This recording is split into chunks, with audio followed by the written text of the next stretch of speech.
সিউড়ি শহর তৃণমূল কংগ্রেসের পক্ষ থেকে বাংলা বিধানসভার পাশ হওয়া মহিলা ও শিশু সুরক্ষা সংক্রান্ত অপরাজিতা বিলটিকে আইনে পরিণত করতে কেন্দ্র সরকারের অবিলম্বে পদক্ষেপ গ্রহণ করার দাবি নিয়ে রাজ্যের নির্দেশে জেলার বিভিন্ন ব্লকের পাশাপাশি সিউড়ি টাউন মহিলা তৃণমূল কংগ্রেসের পক্ষ থেকে একটি মিছিল বের করা হয়। সেটির পরিক্রমা করে আবার তৃণমূল কার্যালয়ে শেষ হয় এবং গতকালকে এই দাবি নিয়ে জেলা কার্যালয়ে অবস্থান কর্মসূচি বিকেল 3টে থেকে শুরু হবে।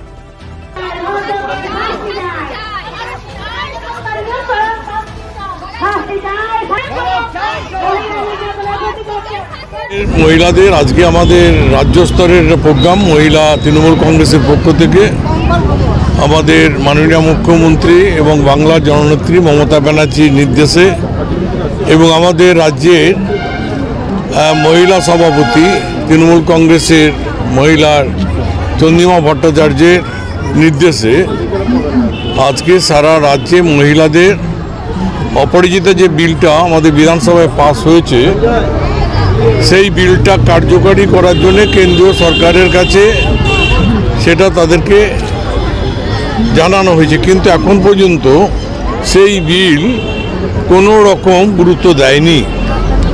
তো আমরা চাই নারীদের সুরক্ষার কথা যখন আমরা বলছি, শিশুদের সুরক্ষার কথা যখন আমরা বলছি, তখন সেক্ষেত্রে এই বিলটা খুব গুরুত্বপূর্ণ। কঠোর কঠিন শাস্তি এবং কোনো ক্ষেত্রে এই যারা নারীদের প্রতি অত্যাচার করবে, নারীদের ধর্ষণ করবে, নারীদের এই ধর্ষণের কারণে খুন করবে, শিশুদের যারা অত্যাচার করবে তাদের উপরে বিভিন্ন ধরনের অত্যাচার হয়, যৌন অত্যাচার হয়, অন্যান্য অত্যাচারও হয়।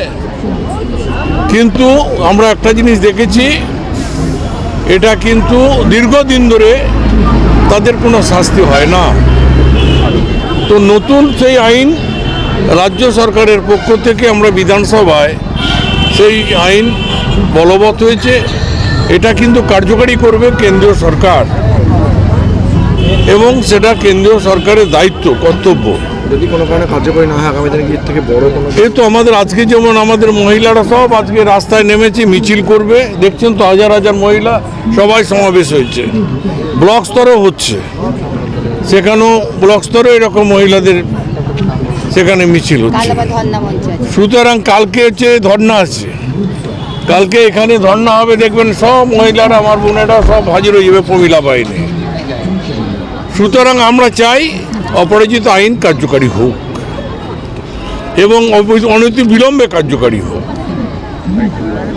এবং এটা আমাদের রাজ্য সরকারের পক্ষ থেকে আমাদের যে বিধানসভায় যে আইন পাস হয়েছে, আমরা বলছি এই আইনটাকে আপনারা বলবৎ করুন।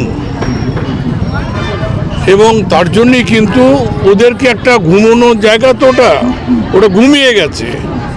অন্যায় অত্যাচার হচ্ছে, সেখানে মানুষ শাস্তি পায় না। সুতরাং সেখানে কঠোর আইন বলবৎ করা দরকার,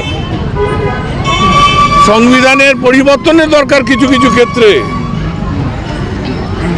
আজকে সেই আইন সংশোধন করে আমরা চাই যে যারা এই খুন, জখম, রাহাজানি, ধর্ষণ, যৌন অত্যাচার করবে তাদের জন্য একটা আলাদা আইনের ব্যবস্থা হোক। দীর্ঘদিন ধরে যেন সেই আইনটা করে না থাকে, সেই দোষী কালপিট যারা হবে তাদের যেন সেই শাস্তি হয়। তার জন্যই আজকে কেন্দ্রীয় সরকারকে জাগিয়ে দেওয়ার জন্য আমাদের তাদেরকে পাঠানো হয়েছে, কিন্তু তারা কার্যকরী করেনি। আমরা তাই এটা মানুষকে সচেতন করছি, কেন্দ্রীয় সরকার সচেতন করছি যে আপনারা এটা কার্যকরী করুন, এইটাই উদ্দেশ্য। ঠিক ঠিক।